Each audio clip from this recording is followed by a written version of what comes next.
Hello and welcome to Shifting the Atmosphere with Federica, where I talk to ordinary people doing some extraordinary things. I'm your host, Federica Peterson.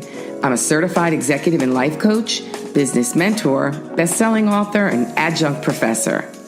I'm here to partner with you in your transition journey to help build your confidence, elevate your thinking, and shift your perspective to empower you to cast a new vision and redefine what's possible. Or in other words, shift your atmosphere. And my guest today calls herself the Corporate Activator. And she says navigating the politics of corporate America can be challenging to say the least. Now, if you factor in the complexity of being a minority, you have some challenging terrain to navigate in a world that can make you feel like you're all alone out there with no support. Now, she believes that it doesn't need to be that way.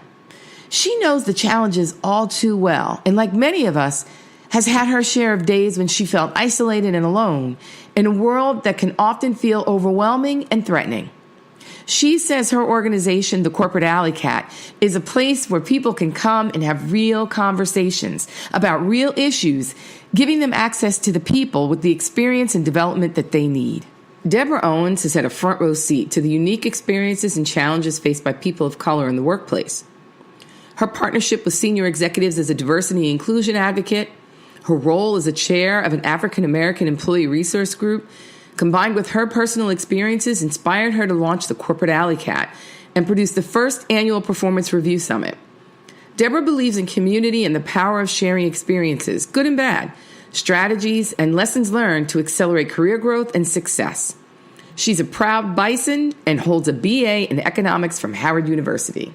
Deborah, welcome to the show. I'm so happy to have you. Oh, thank you so much. I am excited to be here with you today. Oh, that's awesome. Well, I got to tell you, the rite of passage for all my guests is to tell your journey. So please share with us the journey that got you where you are today. Sure. So I spent almost 30 years in corporate America, and I like to tell everyone right off the bat that I had a really good experience in corporate America, and I think I had a fair level of success when I was in corporate America. But very late in my career, I ran into a discrimination situation, and it really threw me for a loop. I wasn't prepared for it. I didn't know what to do. I didn't even call it discrimination for the first 2 to 3 months. Because it was kind of like, if it is discrimination, then what do I do? Right. No one ever prepares you for, if you feel like you're involved in a situation where you're being discriminated against, what do? We learn how to exceed expectations. We learn how to work hard. We learn how to strategically drive results, but nobody really gives you a lot of insight into how do you handle a discrimination situation. So I went through that situation for about 8 months, and it was horrific. It was awful. It was the worst experience of my corporate life. And when I got through that, successfully I might add, I realized that I didn't want anybody else to have to go through that alone. And that's when the seeds for the Corporate Alleycat were planted. And basically what I did was I created an organization that is a safe place for people of color to share their experiences,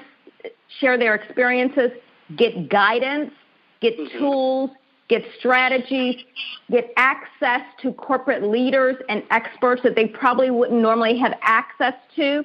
I basically created what I needed many, many years ago that would have helped me successfully navigate my situation. Sounds like that's a passion for you.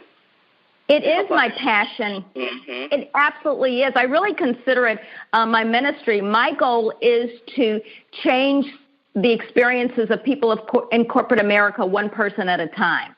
There are too many people out there who are having difficult situations, who are struggling, who are trying to do things on their own, and there just isn't any need. There's a whole community out there that's waiting to support you. And at the Corporate Alleycat, we are part of your community, and we will connect you with people who will help you. We will give you the resources, the tools, and the strategies that you need to be successful, but more importantly, have the career that you want. And, you know, when I'm listening to this, it sounds like, and I know we've talked about this prior to the show, it really, people could interpret this as you being a type of coach, but you don't consider yourself to be a coach. Talk about that a little bit. No. So what we do at our organization is designed to empower people and to give people the tools and strategies. I do work one-on-one with people, but I don't call myself a career coach. I call myself a career activator. And what I tell people up front is I said, listen, I'm not going to do a whole bunch of assessments. We don't do assessments. I'm not going to get into your childhood and your relationship with your mother. We focus on very specific goals. You know, my experience is in corporate, and I'm very much grounded in results and outcomes and metrics. My goal is to understand what you want to achieve and what your objective is, and then we put an action plan in place to take you from point A to point B. And I call myself an activator because the work I do with people, it is all about doing the work. It is about action. This is not to take away from career coaches, but I had people who come to me and they've been working with people for 6 months and they're still doing a lot of talk. And in my world, I say more action, less talk.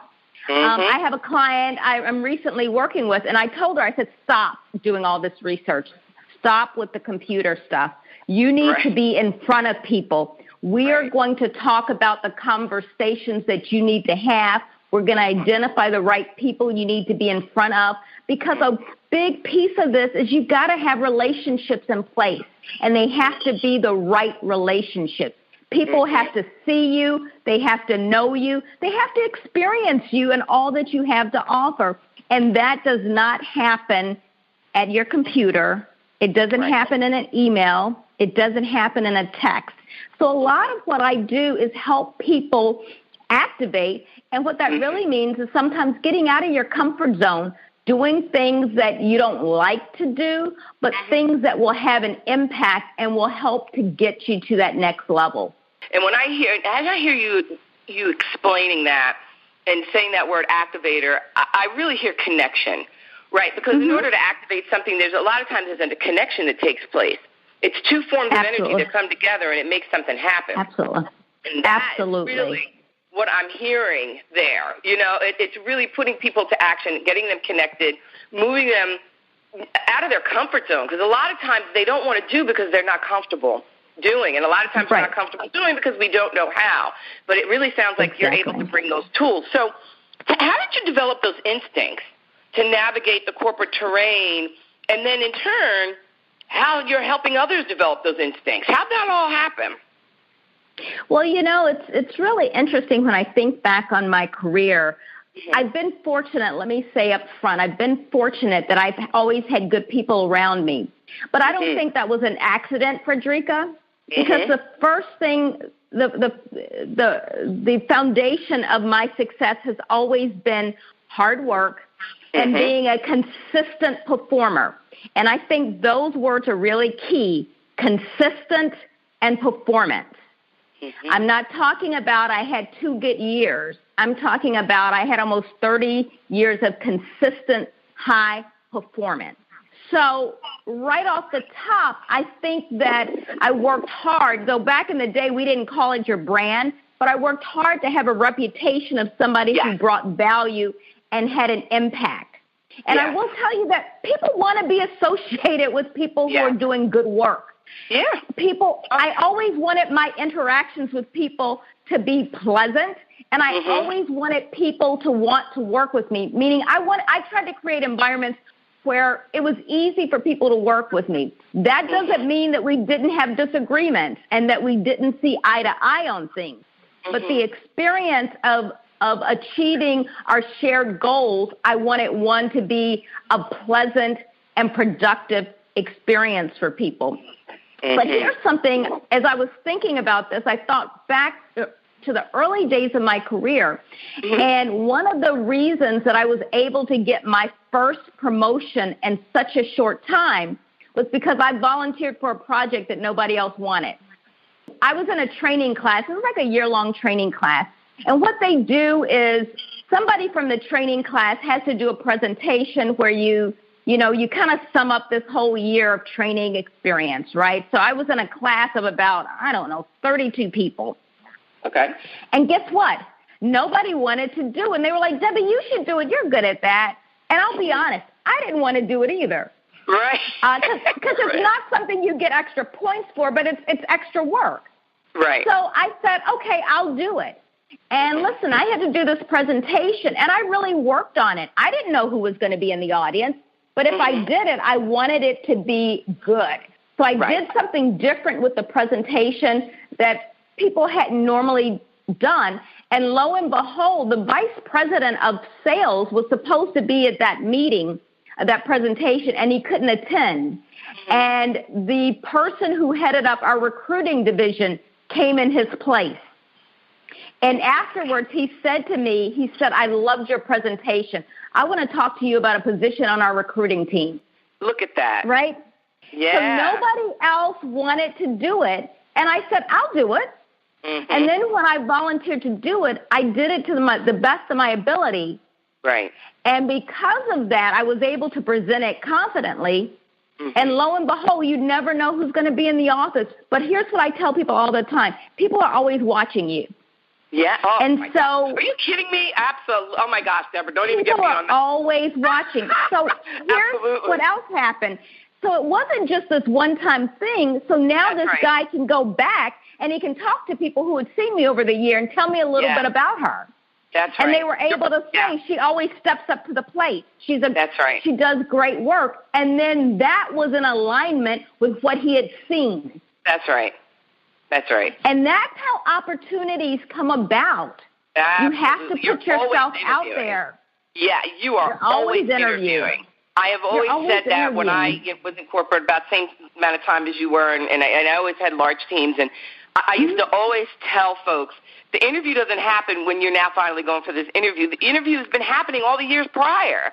All the interactions, how you handle situations, the project that you work on, your attitude toward things, all of that's all. The interview is always happening. Oh my gosh, you are so right about that. I know most of the promotions in my career took place. My promotion was already being talked about before the position was open.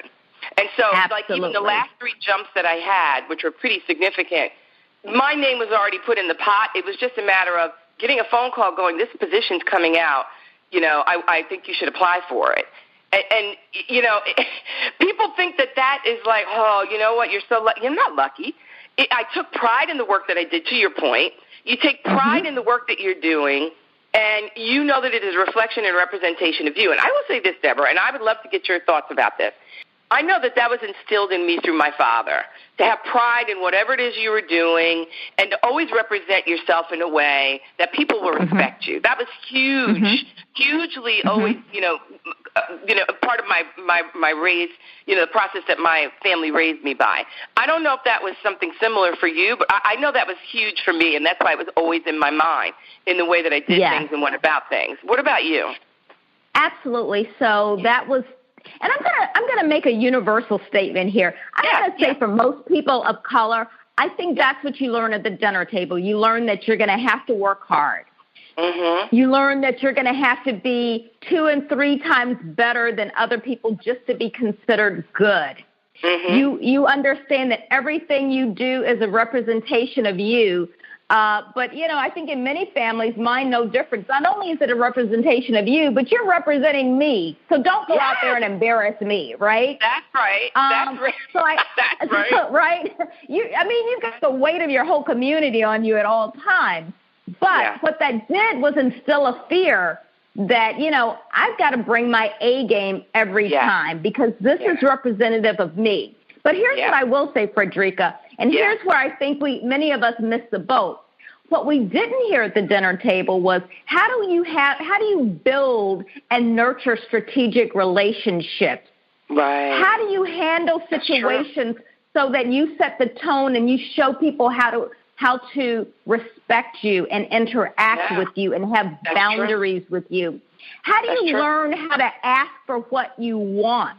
Mm-hmm. How do you learn to be who you are confidently every day and not doubting what you bring to the table and not always having to be validated externally.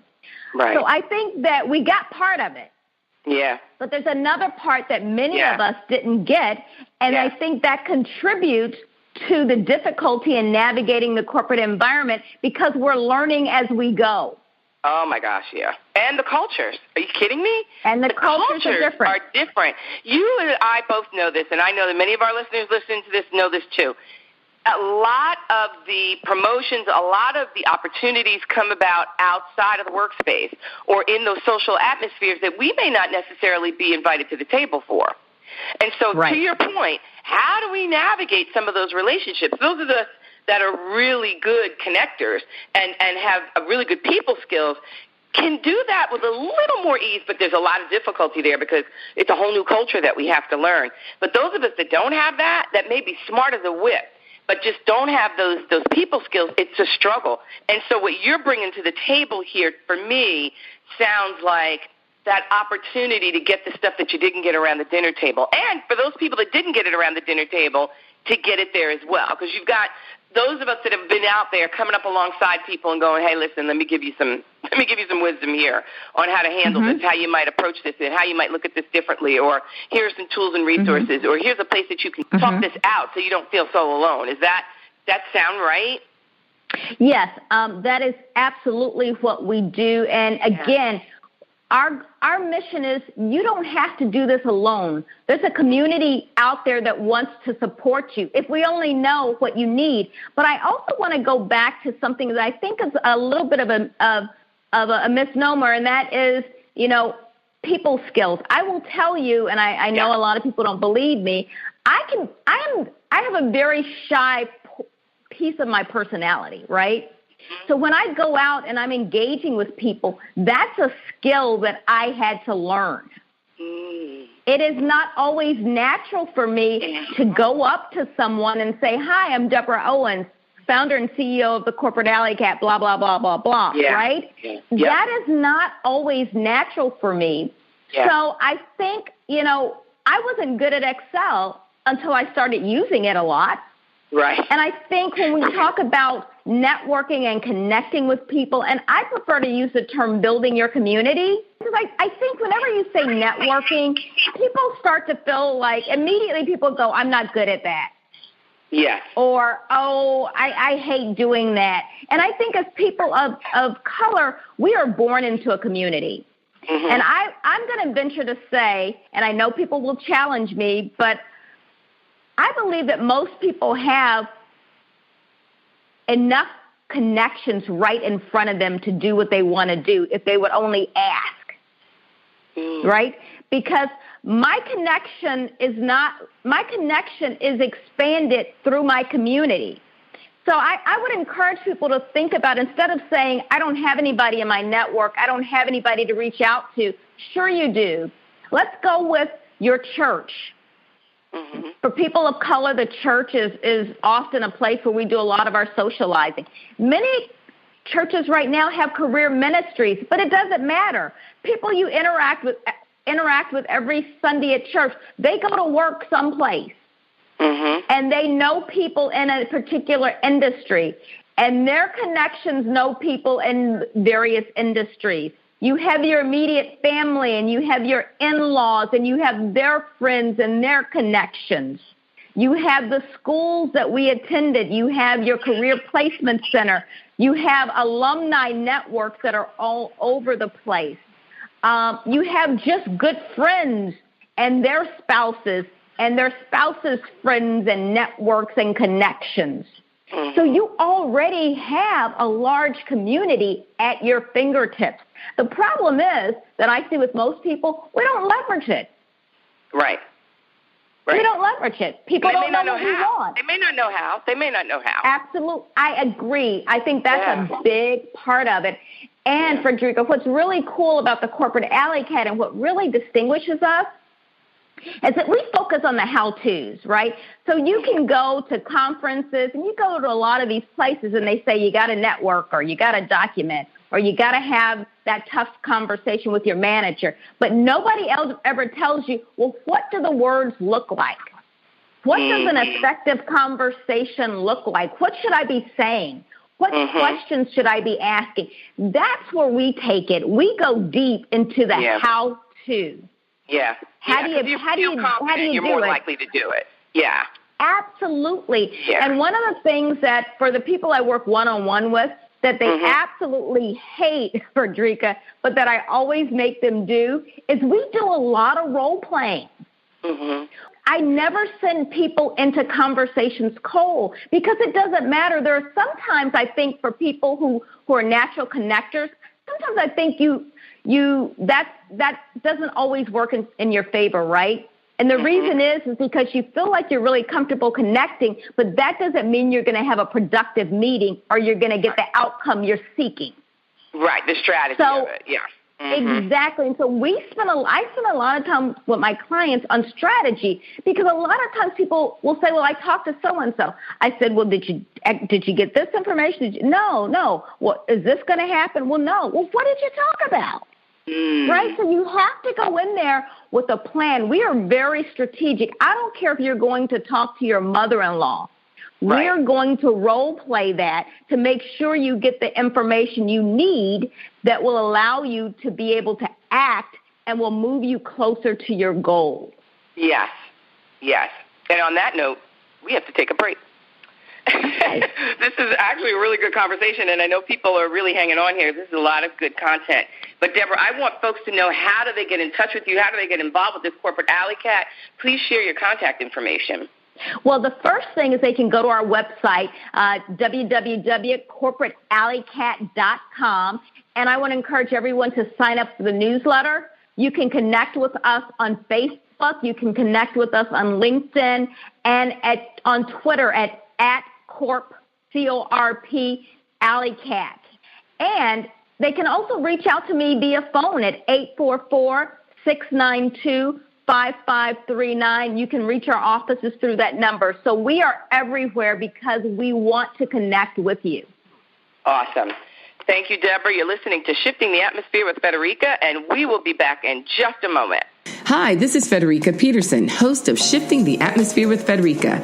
I'm a certified life and leadership coach, and I'm here every Monday from 5 p.m. to 6 p.m. talking to ordinary people doing some extraordinary things. My purpose is simple. It's to help you get unstuck and inspire you to not only move forward, but to thrive onward. My guests and I will introduce you to new perspectives that will help build your confidence and elevate your thinking so you can ultimately shift your atmosphere. So if you need some inspiration, motivation, healing, or direction, I guarantee you'll find it here. My guests have some incredible stories of perseverance, determination, and resilience that are sure to help you in times of transition. I love hearing from my audience, so be sure to connect with me on social media. Facebook at Shifting the Atmosphere with Frederica, Instagram at Frederica Peterson, or on Twitter at Shift Atmosphere, or visit my website at www.shiftingtheatmosphere.net. We're back. You're listening to Shifting the Atmosphere with Frederica, and I'm here today with my guest, Deborah Owens of the Corporate Alleycat.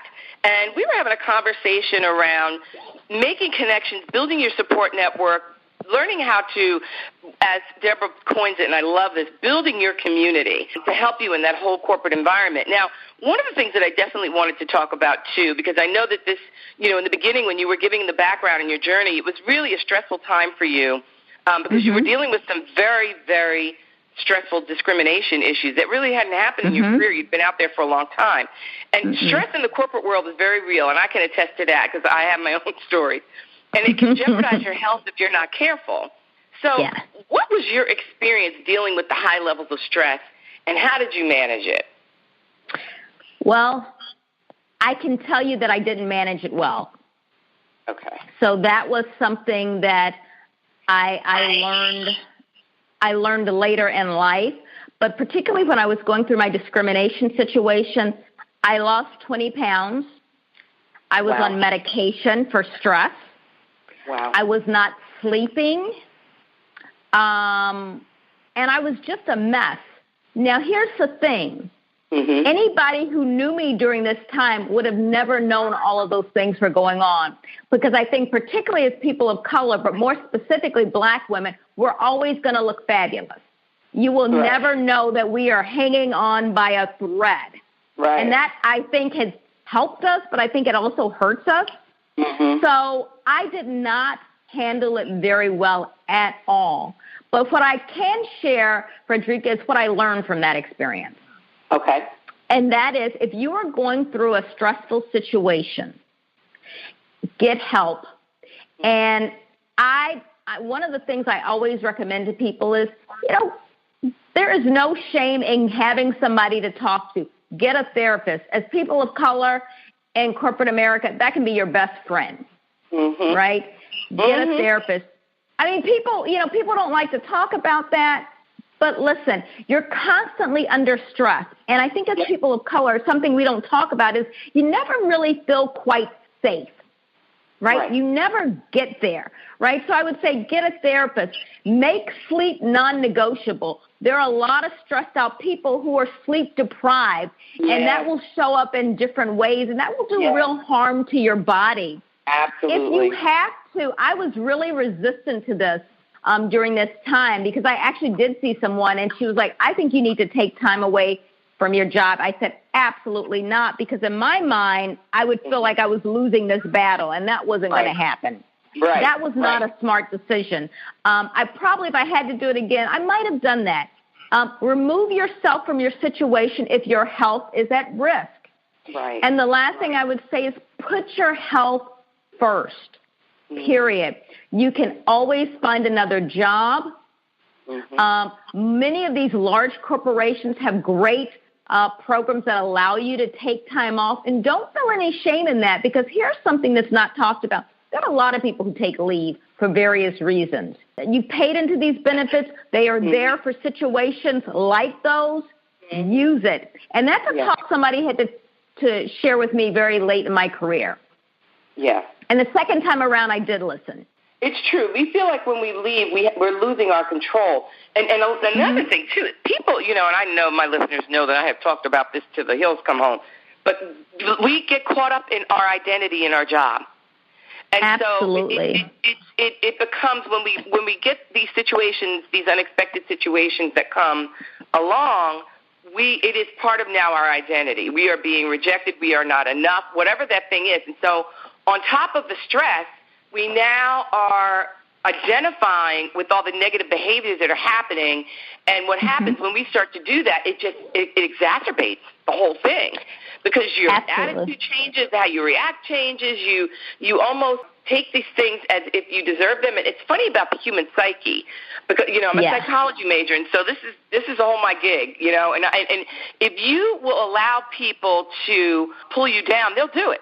And sometimes it's a very unconscious thing. It's just the way human behavior happens in some people. It's like the gang mentality, that's the person that's, right? And then everybody kind of jumps on board. And if you're that person that everyone is against, or that things just seem to be coming against, you're going to fall into that role. And it's, oh my Lord. So when you're talking about the counseling, that is so critical. And that is one thing about our culture that we, for whatever reason, have not embraced. And many other cultures have already embraced it. They figured it out. It is just a matter of talking to someone that's outside of your personal space. So it's looking at it from a neutral standpoint that can sometimes speak some things into us that we need to get that clarity and to kind of shake it off and go, oh, my God, what is happening? What are we doing? And that in turn will help you become healthier, because then everything else will make sense. Because sometimes when we're not sleeping, or some of the things that you had pointed out there, we don't even realize what's going on with our body. I had a guest on my show. She's actually going to be coming up, and she was so sick. She didn't even realize it until she was literally months from death. How crazy is that? Traveling and doing and just not paying attention to signs and signals in her body, because it slowly declined. And this is not a woman of color. This is another, another culture. But let me tell you something. It is real. And so I had to stop a minute and talk about that some more, because, Deborah, I'm passionate about that. I fell into that category. Almost took myself out of here with stress. And it's not worth it. Let me tell you something. It is not worth it. Go talk to somebody. Do what you need to do, and find your identity in who you are, and not the titles and accoutrements that you have around you. Lord, I can't say that enough. Yeah, and one of the things that you touched on, and I think it's really important, and I know, when I was in a really stressful situation, when you also you're not at your best. So you're not always making the best decisions. You don't have a lot of energy to do that extra work that you need to do. And so part of why the Corporate Alleycat was created is because we want to give people those tools and those resources before they ever need them. Yeah. So when you find yourself in the situation, you know what to do. Because let's be clear, when you're in that situation, you are just trying to stay alive. You are in pure survival mode. And I always described it as being in an ocean surrounded by sharks, and you're bleeding, and you're just treading water. That's literally all you can do is just keep your head above water. Yeah. And the thing that I learned, and this is a whole nother show, so I'm not going to go in deep into it, but actually much later in my career, I did have to take medical leave. And it was because I ignored some symptoms because I was too busy. I was launching something. I had a new role. I was really in an important position. And it really did harm to my body. Yeah. To the point that I had to I thought I'd just take a couple of weeks off. I was so busy I couldn't even take doctor's appointments. I could barely get doctor's appointments, right? And really, when you're too busy to go to the doctor, that's when you really need to check yourself. Yeah, red quite flag. Honestly. Yeah, that's all you. The organization is not stopping you from doing that. That's all you, right? But I will tell you what happened to my situation. In my situation, I thought I would be gone for maybe 2 weeks, and because I'd never taken leave. I mean, I barely took sick days. So this was really incongruent with how I had lived my life and how I thought of myself as I don't need to take a lot of sick days. I can push through it. Yeah. Well, let me tell you, those 2 weeks turned into 2 years. Wow. Yeah. Wow. It was bad. It was bad. Wow. But I believe today that if I hadn't taken that time, I probably would have done irreparable harm to my body. And here's the clincher. Here's what saved me is I had a woman who I went to at our organization, and she was a black woman. And I thank her to this day, and I said, listen, I think I'm going to need to take some time off. I don't know. I've never done this before. I don't even know how this works. I don't think this is a good time for me to do it. Here's what's going on physically. Here's what my doctor said. I just don't think I can do it right now. Do you know what she said to me? She said, listen. She said, I think this was Monday. I went to see her. She says, listen, you've got to put your health first. She's like, people do this all the time. These are your benefits. You've paid for them. They're here for a reason. She's like, so I don't want to hear any of this. She says, and I expect that you will be gone on Wednesday. I was like, I can't be gone on Wednesday. She's like, oh, yes, you can. You need to be gone by Wednesday. Wow. And that was life-changing. That was life-changing. She didn't make me feel bad about it. She made me feel bad about not taking care of myself. Right. And that's why we need each other, because I don't know if everybody would have had that same talk with me. Yeah. No, that's I had the opposite experience. That is so I don't know if everybody would have said that to me, but she was like, are you kidding? She's like, listen, Debbie, people do this all the time. And what we think is we think people aren't doing it. They're doing it all the time. Oh, they're definitely doing it. But we're so worried that, if that people are going to think we're weak or we can't handle it. Goodness. That's it. And, yes, we can't handle it. And what are people going to think? Oh, my God, if I leave now, this is not a good time. Yeah. And she was like, listen, you need to be out of here by Wednesday. Yeah. So that's my expectation. So that's why we need each other, because sometimes we can tell each other things. Absolutely. And she was very real with me. Yeah, I like it. That's good. Yeah. That's a great example. Great example. I love that. Now, in that same vein, I want to kind of stick on this for a minute, because I think this is a problem. So in the work that you do, what are some of the common challenges that people of color face when they're navigating the corporate arena? I want to say one of the biggest challenges I find is that people don't have relationships in the workplace. They don't have strategic, and sometimes they don't even have supportive relationships. So what do I mean by that, and what does that look like? Oftentimes when people come to me and they say, hey, I had this situation going on, and I talk to people every single day about some challenge related to this. Here's some of the first questions I ask is I say, who do you know in the organization? They're like, well, what do you mean? I'm like, who do you know? Who can you go to and talk to behind closed doors and get some answers to these questions? Oftentimes, too many times people say, I don't know anybody. That's a red flag. If you don't have one person in your organization, and I don't care what they look like, they do not have to be a person of color. Many of my mentors were not people of color. That's right. They were not all male. They were not all female. They were just diverse. It was diverse. It was a hodgepodge. That's right. So if you don't know if you don't know anybody in your organization that you can go to and ask for help or get some insight, then you haven't been doing your job. And I know that sounds harsh, but here's a mistake that too many people of color make, is they think networking is separate from their job. It is a part of your job. It's not extra, right? And so why do we network? Well, we network because we work in collaborative environments these days. You don't just need to know the people on your team, but you need to know people on other teams that you may partner with, because that's how you create opportunities, right? So the big one is they don't know anybody. I'm gonna get on my soapbox for 2 seconds and then I'm gonna step down. But you have people out there who have 5,000 followers on Twitter. They have 10,000 people on Instagram. They have 2,500 people on Facebook, and they know 3,000 people on LinkedIn, and they don't have anybody they can pick up the phone and talk to. Those are not relationships, people. Wow. Those are connections, but they are not relationships, right?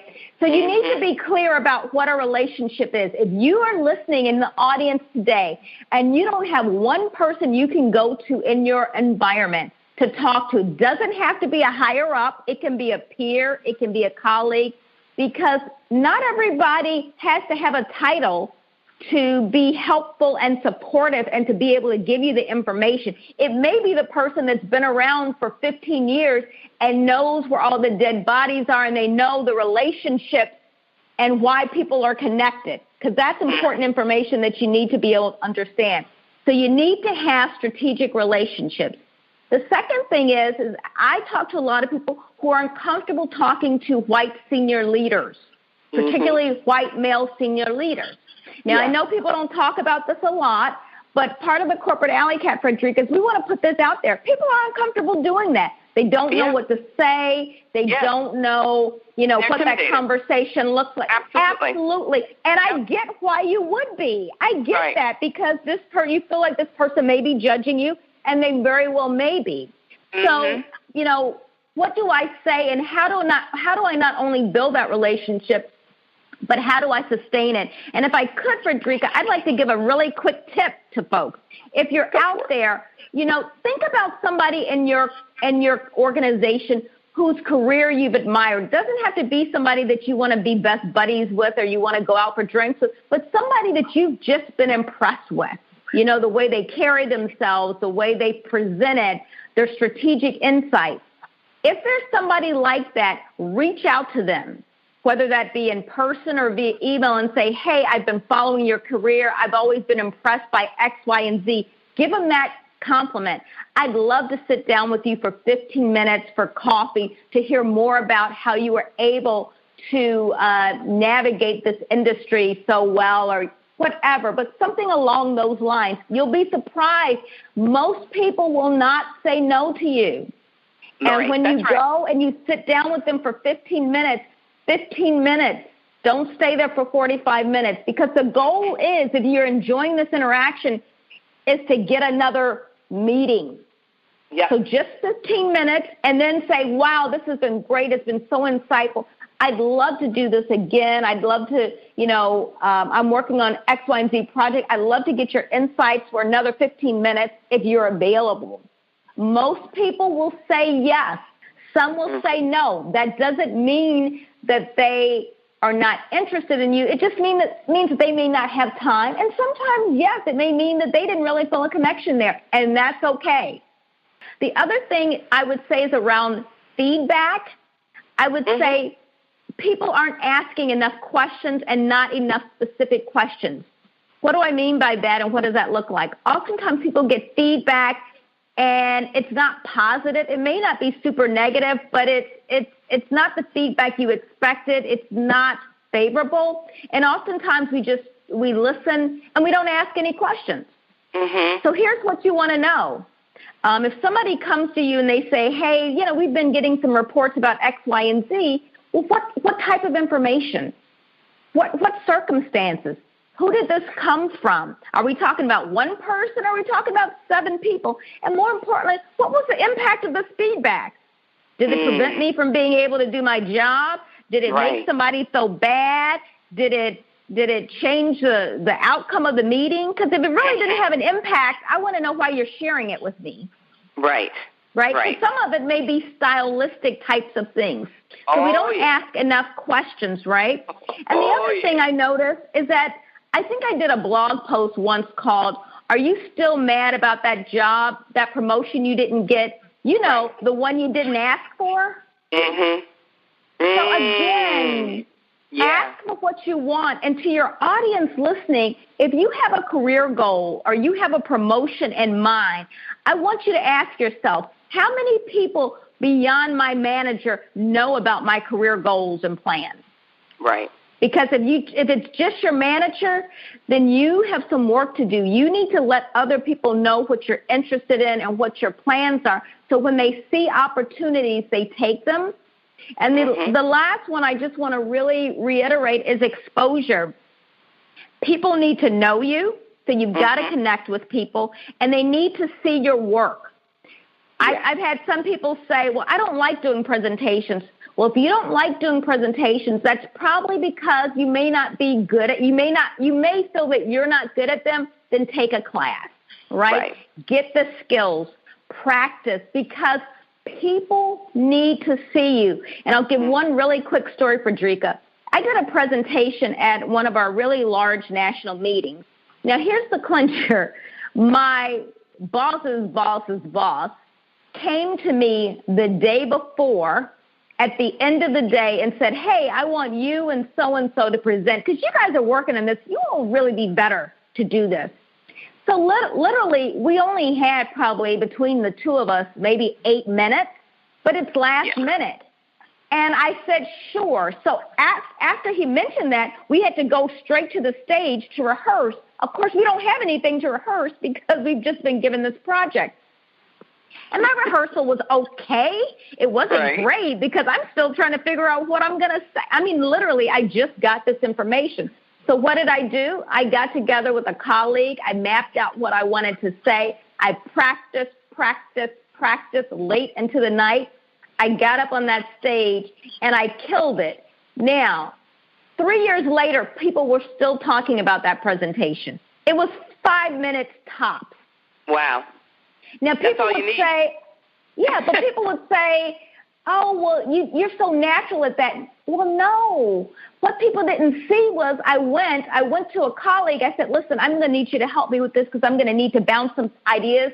So we worked on it late into the night, and I practiced. Those are the things you don't see. I didn't just get up on that stage and try to wing it. Yep. I practiced it because I knew that was going to be a huge opportunity. And the other thing I didn't do is I didn't balk at it when I was given this assignment, right? And I've had people on my teams who've said, well, I don't want to do that. I don't like doing presentations. Okay, you don't want to do it. I'll get somebody else. But you've now missed an opportunity, and I'm not going to keep asking you. That's right. That's it. That's the thing. You think they're going to keep coming back. I'm not going to keep coming back because it's not a pleasant experience because I'm trying to give you opportunities. I've offered up classes. You don't want to take the classes. And every time I bring something to you, you're kind of whining about it.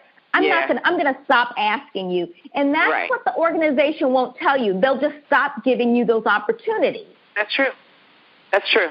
That's great. And we got to take a break. We got to take another break. Sure. Good discussion here. My goodness, I would imagine that people are writing notes like crazy, which is good because this is some good information. I hope it's helpful. Yeah, I think it's been very helpful. You've really shared some amazing information here that I think people really can start taking back or either share with other people that may need to listen to this show. And you all know I'll have it up on my website within 48 hours. So, Deborah, tell folks how they can get in touch with you. All right. They can go to our website, www.corporatealleycat.com. They can go to Corporate Alleycat on Facebook, Corporate Alleycat on LinkedIn, Corporate Alleycat on Twitter at Corp, C-O-R-P, Alleycat. And they can also call our offices at 844-692-5539. Again, that's Corporate Alleycat, 844-692-5539. We'd love to connect with you. Awesome. Thanks, Deborah. You're listening to Shifting the Atmosphere with Federica. We'll be back in just a moment. Hi, this is Federica from Shifting the Atmosphere. Are you going through transition right now? Maybe because you've lost a job or a loved one, or maybe you're just discontent with your life and are looking for more. Whatever the reason, I know that transition can be difficult.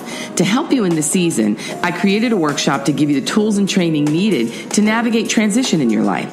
This 5-day intensive virtual class will take you through a series of exercises and discussion to help you discover unique insights and answers that will unlock the potential in your life and shift your atmosphere.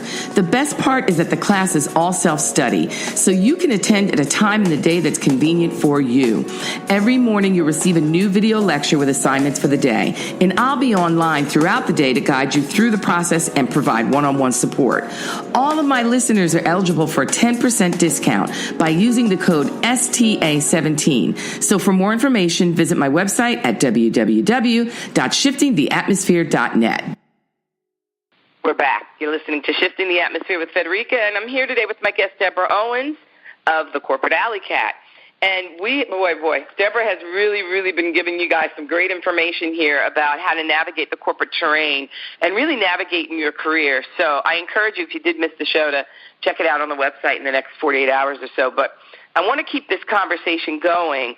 And we talked about in the beginning of the show the journey that you went through and some of the challenges. One of the things that we had talked about when we were prepping for the show was that discrimination seems to be a taboo word in the corporate space. Why is that? Well, I think discrimination, racism, is a taboo word in this country. Right? And the corporation is more now than ever, but yeah, you're right.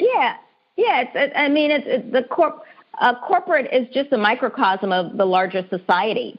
Right. So I don't think there's any differences. And sometimes I wonder, like, why do people, I used to say to my some of my colleagues that do you think there's discrimination in healthcare? Yeah. Do you think there's discrimination when it comes to how people of color are being treated by the police? Do you think there's discrimination, in housing and all of those types of things? Why would you think it stops at the front door of our corporation? Interesting. Right? It doesn't stop there. It is there. And I think it's just a word that makes people uncomfortable. It causes us to look at ourselves and our policies and our data if a company is brave enough. But I think one of the bigger issues is that when they hear it, a lot of people feel really uncomfortable and they don't know how to address it. That's true. Yeah, and let me just go a step further. When I say that they don't know how to address it, I'm also talking about corporations who are not willing to make the changes necessary to effectively address it. And there's a difference. Yeah. There's an acknowledgement as well, because what I'm seeing, especially in this climate that we're in, is that everything seems to be interpreted by certain people. I think there's a lot of different interpretations as being blown out of proportion. And it wasn't until maybe the past 5 years or so where cell phones have really been the thing that's bringing stuff to the forefront that was thought of in the past as being an exaggeration. And now when you're seeing it on film, you almost can't deny it. Of course, we still have some people out there that are denying what they see because the victim is always to blame. And that's not to say that there aren't some situations like that, but probably 90% of them are not. And I think the same thing happens in the corporate space, because if you're not being afflicted by the discrimination, then you will tend to shun it off because, to your point, you don't want to deal with it. And some people, when they don't want to deal with it, will not acknowledge it. Because if I acknowledge it, it's gone. It's not there. But it is still there, and the victim of it is still there. And it doesn't help with policy, and it doesn't help with getting a culture that is more embracing of differences when you're ignoring it, or you're pushing it under the rug, or you're afraid of it. And so I like when you're saying that, because I think that we really do need to pay attention, because most of this country is really diverse. Most of this country is. It's really, more of a brown culture and a white culture than it is, or people of color. And people of color, let me tell you something, that touches a extensive amount of cultures. It is not one culture when you say people of color anymore. It is so many cultures that fall into that category, even though they are lumped into one, but it is not any longer. And I think it's a conversation that needs to be further discussed. I know we're not going to be able to touch it all here, but I definitely wanted to point that out so that some people can embrace that it is happening, because even sometimes people that are going through it may not feel like, it's not real because nobody's acknowledging it. Just because nobody's acknowledging it doesn't mean it's not real. Absolutely. That's a whole other level of stress. It's a whole other layer. And that's part of one of the reasons, again, going back to the Corporate Alleycat and why we started it, is because we wanted to create a safe place where people could really feel comfortable to share their experiences, and we're not going to diminish it. We're not going to say, Frederica, you might be overreacting, or you might be reading too much into this, But one of the things I will say that I've learned since we've launched, and with so many conversations and talking to great people, I initially thought that we would spend a lot of our time talking about a lot of the bias in the workplace. But one of the things I've found is that if you don't have the basics down, it's going to be very difficult for you to navigate regardless of the culture, right? So if you don't have those relationships in place, if you don't understand the culture that you work in, like one of the questions that I ask people all the time when they say to me, well, I didn't get this promotion, I say to them, and they think they deserved it, and many of them I'm sure did deserve it. I said, well, how do people get promoted in your organization? Tell me about that. And I'm like, what do you mean? Well, how do people, what's the process? I want to know the formal and the informal process, because every organization has a little of both, and the way you get promoted is usually somewhere in between the formal and the informal, right? Right. And oftentimes people don't know what that process is. They don't know who the kingmakers are or the people who need to be in the loop. Right. Sometimes people can't even tell me if they're being talked about. I'm like, are you part of the succession plan? They're like, well, what? So if you don't understand some of those basics, some of this other stuff is going to be more difficult. If you don't have a strong foundation and understanding how to operate in your current environment. And when I say how to operate, really understanding how do things get done in your organization. And a lot of times I hear people of color say, well, I don't want to play the game. Well, I think you might need you might want to think about, can I change my mindset, particularly if you're going to be in the corporate environment, to changing it to not maybe getting away from the words, it's a political game and all of that, to how do things get done? Because we have a president now who doesn't really understand how things get done. So it doesn't matter about your relationships. If you don't understand how things get done, they're not going to get done, or you're going to have a really tough time. That's right. So I would just encourage people, to really leverage the people in their community to help them understand, because that's what I had. I had people, and Frederica, let me just say, I had some great mentors and people who were part of my community, and I don't really even call my mentors mentors. They were really just close friends or colleagues who I trusted, who were smart and gave me great advice. And I can't tell you how many times, Frederica, I got my feelings hurt and went home in tears. I mean, some of my mentors were brutal in a loving way, but they still hurt my feelings, right? But They did. I tell people that all the time. My mentors did not coddle me. Right. They were brutal. But that's the best mentors. I tell you what. That's my style. I don't coddle people because you're not doing them any favors. You're not doing people favors, you know? That's what you need. And if you don't have somebody who's pulling your coattails, then you want that. But here's the other thing I've seen a lot of recently, Frederica. People are pulling coattails and people are ignoring it. When somebody says to you, hey, I was in a meeting and your name came up and the response was kind of lukewarm, or somebody, I've heard some rumblings that people don't think that you're doing the job you should be doing, or that you're not clear on your expectations. Listen to those people. They're giving you a heads up, because very rarely when people run into problems is it something that happened overnight. But are you listening for the cues? Are you listening for what people are saying to you and what people aren't saying to you?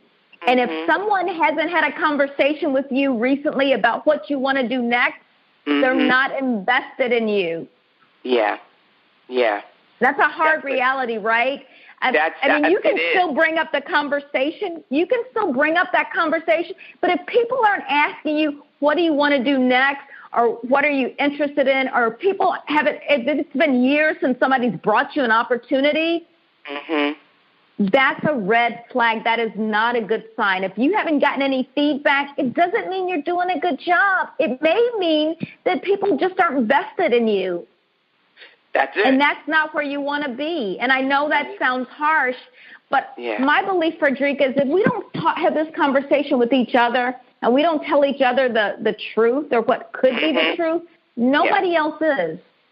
This is true. And oh my gosh, this has been such a good conversation, and we are about out of time. I can't even believe it. But I know you've got events that are coming up and projects and webinars. I want to give you a second to tell people what projects and events you have coming up, and then how they connect with you and find out about how to get involved with these events. All right. So the first thing I want to encourage people to do is to go to our website or via Facebook, LinkedIn, and sign up for our newsletter, because you'll get all of this information. So we have a couple of things. We have a webinar coming up titled No, You're Not Crazy, where we're bringing on a diversity and inclusion expert who's going to give the 10 documented biased behaviors against women and people of color. We have a negotiation summit coming up. So we're going to talk about everything from how you negotiate your compensation, including salary and things outside of salary, to how do you negotiate your title, and how do you negotiate in your everyday workplace. We have a paid membership community where we have a private Facebook community where we are constantly engaging with each other to provide support.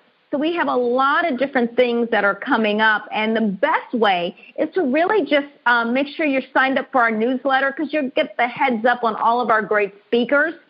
And here's what's great about all of our webinars is that there's always time for live Q&A, so you can get your questions to the expert. They're usually pretty intimate, and as a requirement, our presenters are vested in your success. So many times they will give their cell phone numbers. They give their email numbers. They give LinkedIn. So if you're out there listening, you're like, I need to expand my network. We bring these corporate leaders to you, and they want you to be successful. And if they can help, they will. Tell our folks how to connect with you on your website again. All right. Go to www.corporatealleycat.com. You can reach us at Corporate Alleycat on Facebook, Corporate Alleycat on LinkedIn, and C-O-R-P, Alleycat on Twitter. And you can call our offices, Corporate Alleycat, at 844-692-5539. It has been fantastic having you on the show. It's been great talking with you and your audience, Frederica. Thanks so much for having me. Listeners, you can follow me on social media by liking my Facebook page at Shifting the Atmosphere with Frederica. Find me on Instagram at Frederica Peterson, or follow me on Twitter at Shift Atmosphere. You can visit my website at www.shiftingtheatmosphere.net. You'll find information on upcoming guests and be able to listen to past shows. You can also purchase a signed copy of my latest book, Breakthrough Leadership, and stay updated on upcoming events and classes. So until next time, be well and be blessed.